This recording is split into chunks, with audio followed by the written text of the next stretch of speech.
guys, so I wanted to share with you some of the things I'm working on today because I always get asked the question, what exactly do you do? And it's a really hard question to answer, and I know a lot of engineers take the easy way out and they just say, oh, whatever the client wants me to do.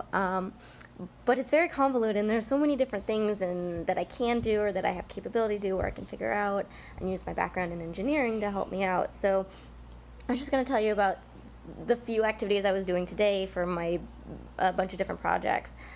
So I started out today working on a little bit of overhead stuff. So I help out Chrissy, who is our regional solutions and technology leader. So she is in charge of the budgets for technology, training, and funding, and she sits over the community of practices, which are in my company, they're split into like water, wastewater, transportation, buildings, and then within each of those sections, you'll like under wastewater, you'll have conveyance and you'll have biosolids, and it splits out further. And so she's in charge of everything. She's the hat that sits at the very top of it. So I was helping her out by doing some graphics for her and organizing some bios of all the people who sit and the next level down, so they're over like water, wastewater, and the big groups. So I was doing some overhead work for her. I switched over to a private client that I have. This is the project where I was showing pictures like walking along the Mississippi River and like going through this forested area and following utility locates to find the water lines. And basically I was there to see the groundwater and where it was going and how it was treated and plumbed in. This is the site that has the barn, and so we were sampling. The horses were like staring over us, watching us sample. I was finishing up some of that project. Basically, I had all my points that I had in GIS from the iPad, and I was looking at them on the computer and trying to make sure that what we saw in the field was matching up with the drawings that they have of where these pipelines are, so that we could print out maps of the area and the pipelines and the valves and how it all connects in. So I was doing that. Then I switched over to the big Reservoir project, which is probably what I spend about 75 to 80% of my time, which normally that would be a 32-hour week, but since I work typically more than 40 hours a week, I end up spending full-time on that project. So I would call full-time is 40 hours, even though I'm doing all these other projects in addition to the 40 hours. So I was working on that project. I had to go and return my rental for which I had taken out to site.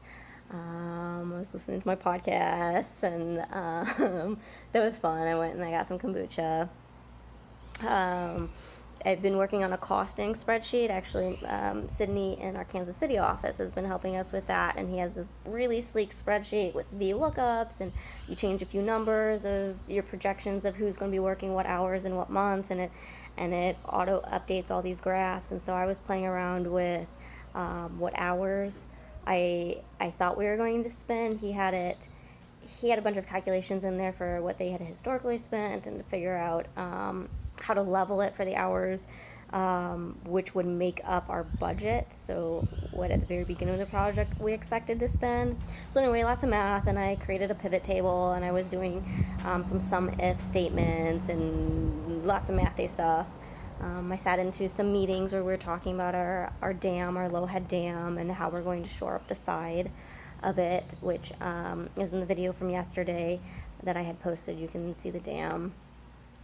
And I reviewed a letter to our client, which we wrote. It's basically the engineer's opinion on embankment, so the vegetation we're putting on the side of the embankment, which I think I also mentioned in the video yesterday.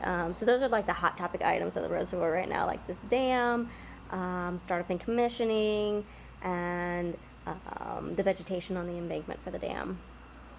So, and I also reviewed, I don't know if you can't see it, there's a piece of soil cement, which we had tested. This is the soil cement. We had tested to make sure that it has the right amount of cement, the right amount of water, and it cured at the right temperatures to meet our specifications. And so I have been reviewing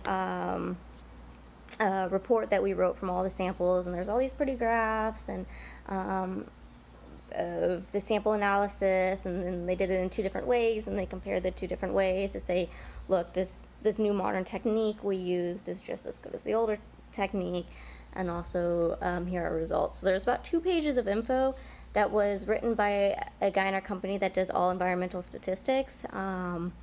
And a lot of it, like, I think the one sentence that I had a comment that was like, can we say this less boringly? The sentence was like, and so thus the null hypothesis is not rejected.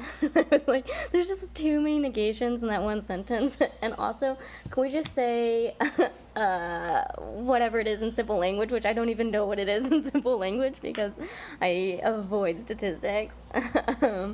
So I reviewed that, like, all about p-tests and da-da-da-da-da, and I just made sure, like, what I know from getting all of the emails, which is, like, the sampling procedures and how often it was done and why it was done in the background and the people involved in reviewing it.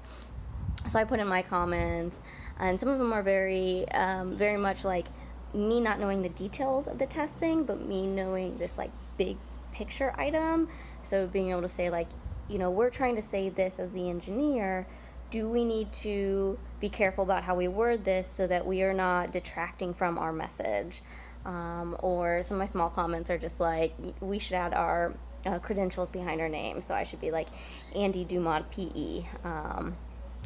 And so that goes back and forth with the dam engineer and the structural engineer.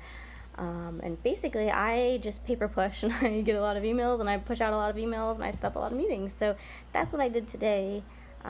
Basically the 3 projects. And I'm not quite sure what I'm going to do next week. I never really know what I'm doing next week, but I always seem to be extremely busy, so I'm not worried about it, which is kind of how consulting goes. So yeah, I wanted to tell you guys about that, about my busy day, and kind of what it looks like as mid-level project engineer, program manager, project manager. So yeah, thanks for joining me.